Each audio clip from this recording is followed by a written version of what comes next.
Bonjour à toutes et tous, très heureux de vous retrouver pour cette nouvelle semaine de revue de presse JV quotidienne. J'espère que le week-end s'est bien passé. Avant d'attaquer l'émission, j'aimerais vous rappeler que en fin de semaine dernière, donc là il y a quelques heures à peine, je suis passé dans le live de Recalbox et que ce live est en replay sur la chaîne YouTube de Recalbox et pendant 3 heures je reviens sur mes souvenirs jeux vidéo. On parle de la presse, JV bien sûr, on parle du podcast, donc si ça vous dit, n'hésitez pas à aller voir ça sur la chaîne YouTube de Recalbox, le lien sera de toute façon dans la description de l'émission.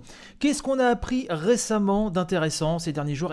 Déjà que le multijoueur d'Halo Infinite sera bien free-to-play. Oui, ça a été annoncé officiellement free-to-play et en 120 FPS sur la Xbox Series X. Donc on ne va pas revenir sur cette présentation d'Halo Infinite qui a fait polémique. Vous savez un petit peu ce que j'en pense de cette presse que je qualifie de quasi catastrophique. Mais en tout cas, c'est comme une bonne nouvelle. Et puis surtout, là, Halo se positionne clairement en tant que concurrent de choix au niveau du multi. Mais ce matin, j'avais surtout envie de vous parler d'un article que j'ai vu sur Actualité, en 2 mots. Il était pour littérature. Ce n'est pas la première fois que j'évoque ce site qui, comme son nom l'indique, se focalise sur l'actualité littéraire, mais qui parle aussi de jeux vidéo. Et je suis tombé sur un papier très intéressant, alors il a quelques semaines ce papier, mais il n'est jamais trop tard de toute façon pour relayer des articles, ma foi, fort intéressants, et celui-ci en fait partie. Un article intitulé « Pologne, un jeu vidéo inscrit sur la liste de lecture officielle des écoles ». Un papier signé Camille Cadeau. L'article donc nous parle du jeu This War of Mine, qui fera désormais partie donc de la liste des lectures recommandées pour les étudiants polonais. Le site nous rappelle que This War of Mine est sorti en 2014, c'est un jeu de survie en temps de guerre et qui a la particularité de se concentrer sur l'expérience des civils plutôt que sur celle des combattants en première ligne. Petite pause donc pour revenir un petit peu déjà sur la nature de ce jeu, donc sorti en 2014 comme on vient de le préciser, sur PC et console, et donc qui a été développé par 11-Bit Studios, un jeu qui s'est inspiré du siège de Sarajevo.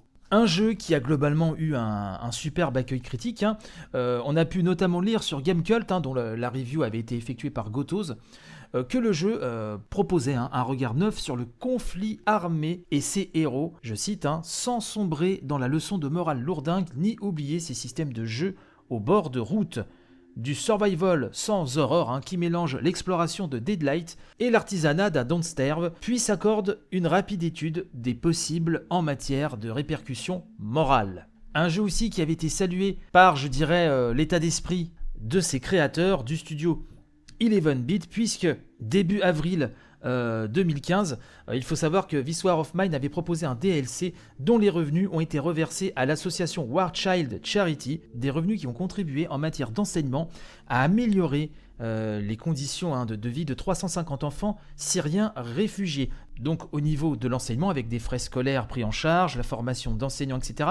Mais pas seulement, puisque des soins médicaux ou psychologiques ou la création d'espaces destinés aux enfants ont été délivrés. Donc revenons sur Actualité, actualité.com en un seul mot, qui nous apprend que donc c'est officiel, This War of Mine sera intégré donc dans la liste de lecture scolaire pour l'année 2020-2021. C'est le Premier ministre, Monsieur Morawiecki, qui l'a annoncé lors d'une visite dans les locaux de 11-Bit Studio situé à Varsovie. Le Premier ministre nous dit, je cite, « La Pologne sera le premier pays au monde à intégrer un de ses propres jeux vidéo sur la liste de lecture du ministère de l'Éducation. » Il ajoute, « Les jeux vidéo permettent aux jeunes de développer leur imagination, de même que la lecture.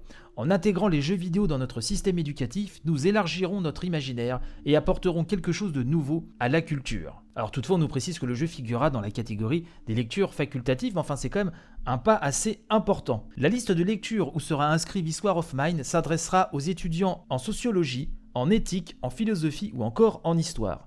À noter toutefois que son usage sera réservé aux plus de 18 ans en raison de la classification du jeu, bien évidemment.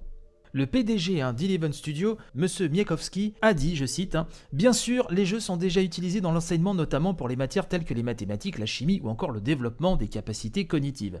Mais c'est la première fois qu'un jeu est officiellement inclus dans le système éducatif au niveau national. » Je vous laisserai lire l'intégralité du papier, bien sûr, comme d'habitude.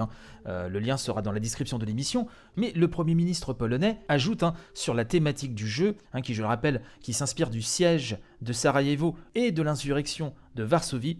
Il nous dit « Cela permet de développer une analyse intéressante des événements. Il montre aux jeunes la façon de suivre de bons chemins dans la vie. » Alors, au-delà du côté politique de la chose, effectivement, je trouve que quand même le symbole est assez fort et c'est une décision, nous précise Actualité, qui s'inscrit plus largement dans la volonté de faire des jeux vidéo une référence culturelle au même titre que la lecture, le cinéma ou encore la musique dans le pays, qui a une industrie florissante, notamment, vous le savez, avec le succès de la série de The Witcher, le studio CD Projekt, vous le savez, avec le fameux Cyberpunk dont on attend tellement de choses.